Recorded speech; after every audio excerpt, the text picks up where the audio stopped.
And I'd like to call the Community Facilities District meeting for May 24th, 21. This is a joint meeting of the following community districts.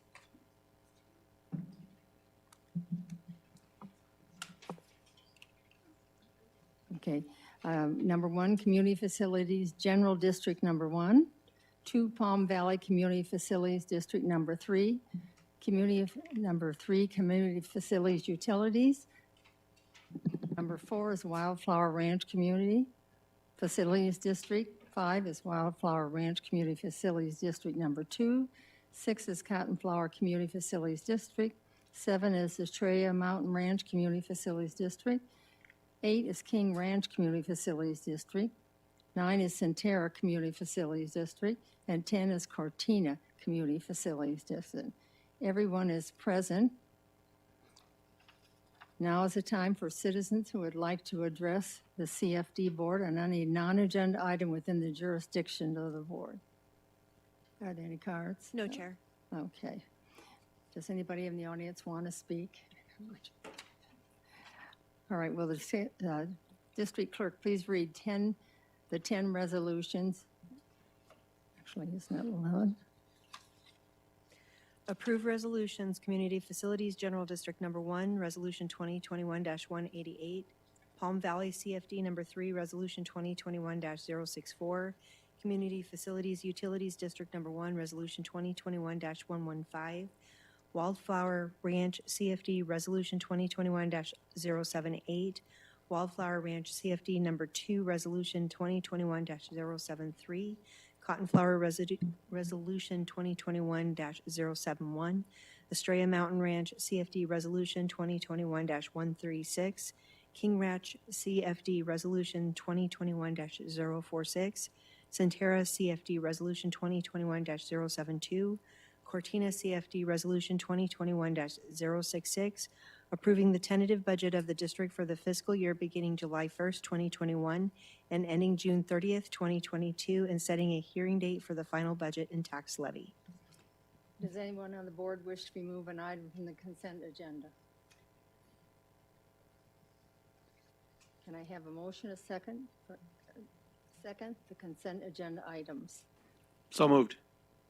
Second. I heard from Vice Board Member Stipp, a motion, and a second from Board Member Pizzillo. Roll call vote, please. Vice Chairman Stipp? Aye. Board Member Pizzillo? Aye. Board Member Loretano? Aye. Board Member Campbell? Aye. Board Member Hampton? Aye. Board Member Kano? Aye. Chairman Lord? Aye. The motion carries. I think this is, we're at the, oh no, not quite at the end of the meeting. Go ahead, you have the floor. Good evening, Chair Lord, members of the board. I'm here tonight to talk to you about some recently adopted state statute changes that affected the CFD, specifically implementing some fund balance thresholds for this next fiscal year. We're going to go through the background of the state statute changes, breakdown of how that's going to be calculated and how it impacts us, and also any changes to the budget process as a result. So some background on it. House Bill 2317 was approved by the legislature and signed into law back in March with an emergency measure, making it effective immediately. It revised many different related statutes for the CFDs, including the one that was of most focus was the change in board membership. It made a correction to some language that had more or less stopped CFD formation a few years back. But on the 17th page of the bill, we had some language that restricted debt service fund balance within the CFDs, specifically capping it at 10% of the annual debt service payments. This is similar to language that was enacted in Title 35-458 for municipal debt service payments or debt service fund balances. Major difference between the two, when the municipal change was made, there was a 2-year implementation period that allowed you to more gracefully get down to that fund balance threshold. As an emergency measure, this is effective immediately, and we have to get it in place as soon as possible. This affects 9 of our 10 CFDs. Kings Ranch does not have any debt service and is therefore not affected. There are 3 major parts for each CFD. We have a capital fund, an operations and maintenance fund, and a debt service fund. The capital pays for new infrastructure. Only Estrella Mountain Ranch has used capital in the recent history. Operations and maintenance pays for operations and maintenance of that infrastructure along with administrative costs. Finally, you have the debt service fund that pays for annual debt service payments on any money that was borrowed for the infrastructure.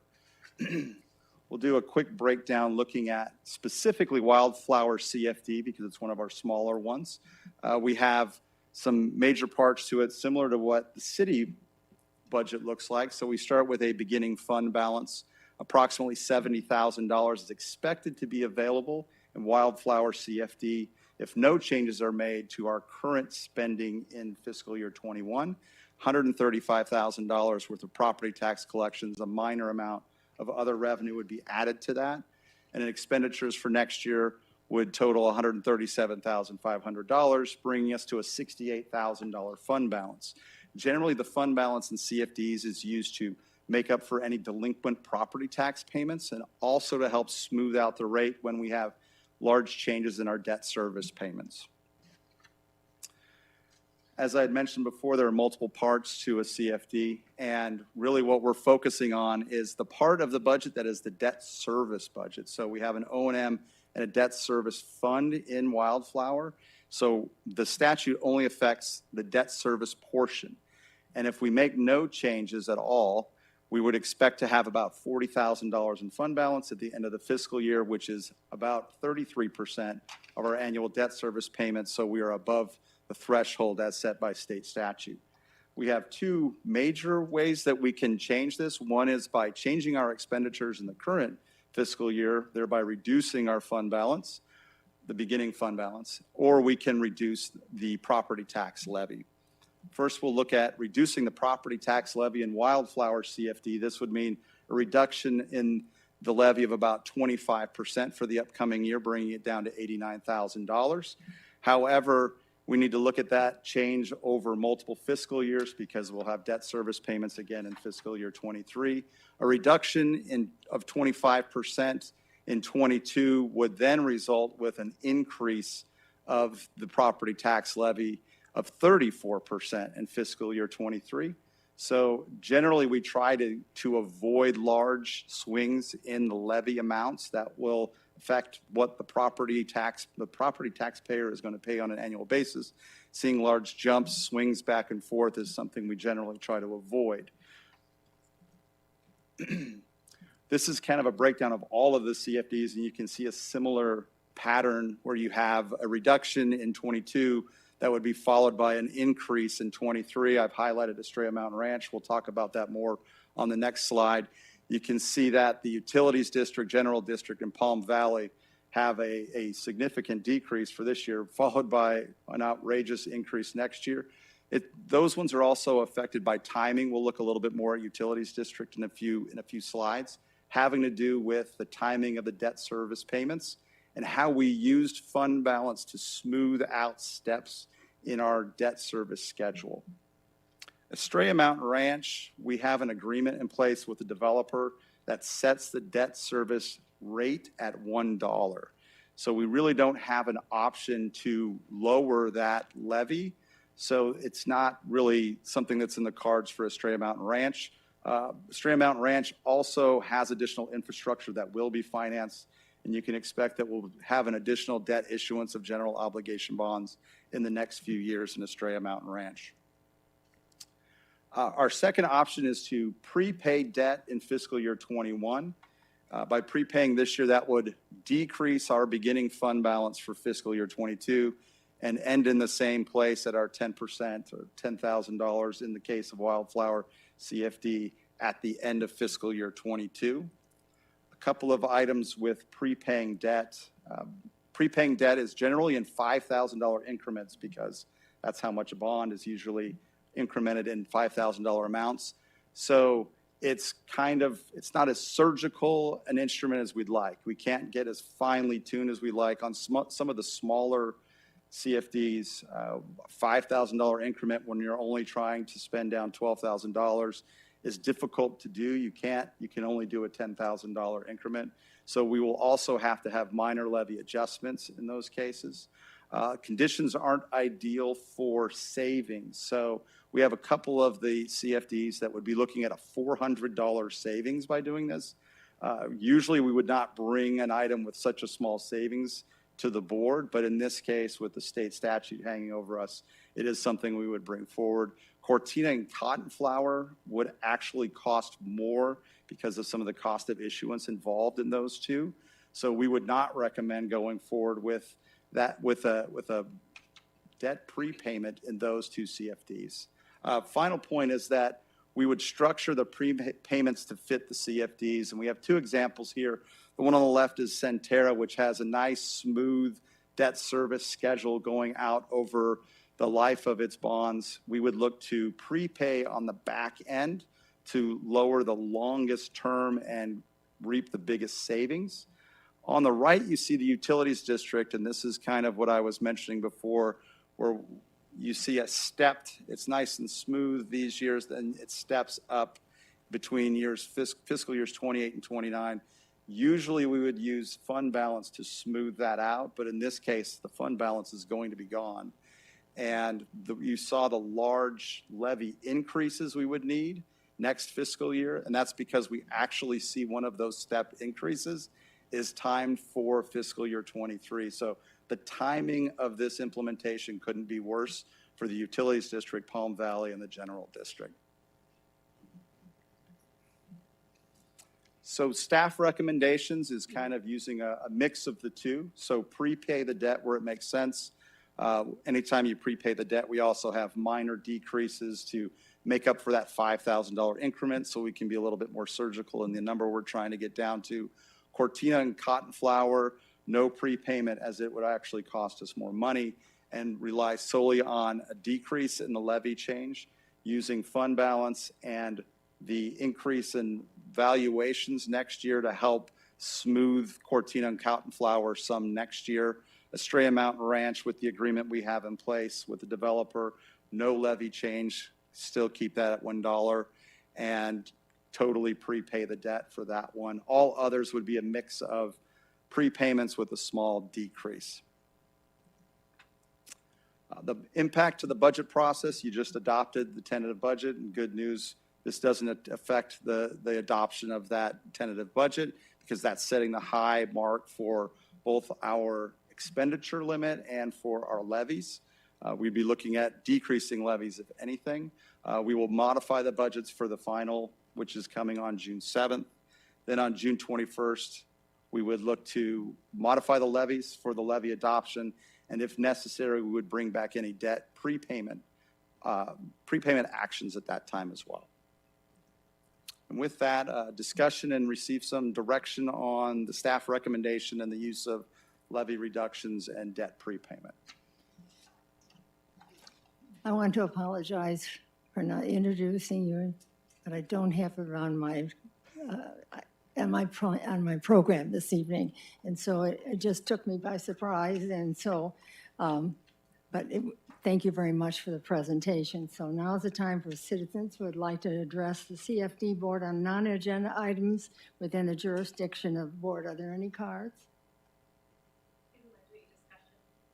Pardon me? Am I on the wrong page again? Did you just want to discuss the presentation? Did we read them? I'm lost, guys, because there's not an end to this. So on page 4 of your CFD script, and just need policy guidance? I don't have a page 4.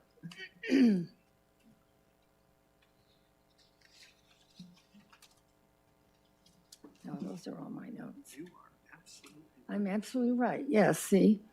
Once in a while, it's not my fault. 100% right. I want to get that on the mark. Yeah, okay. That's why I was lost in this, and yeah, that's interesting, okay? We've already done 1 and 2, okay.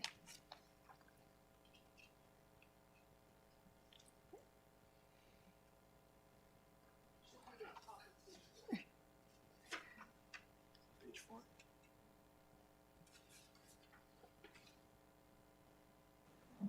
Yeah, we're just here. No, we're good.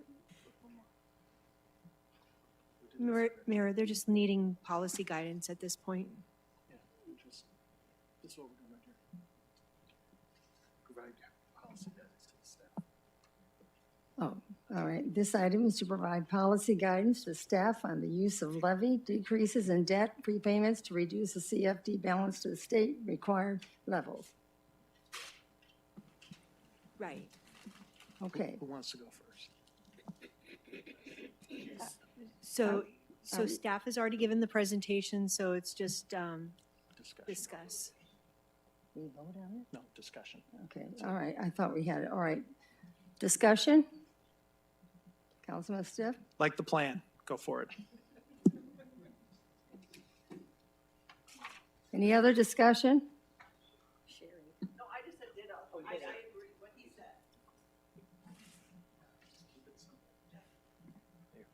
Who's voting for this? Joe?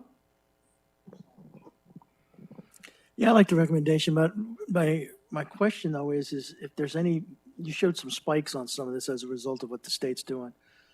Are we gonna get that message out to the, people who are gonna be paying those bills? So that they know as a result of state statute Chair is Lord, affecting, I mean, because when they start looking at their bills, if they're getting, these gyrations in there, they're gonna probably wanna know why.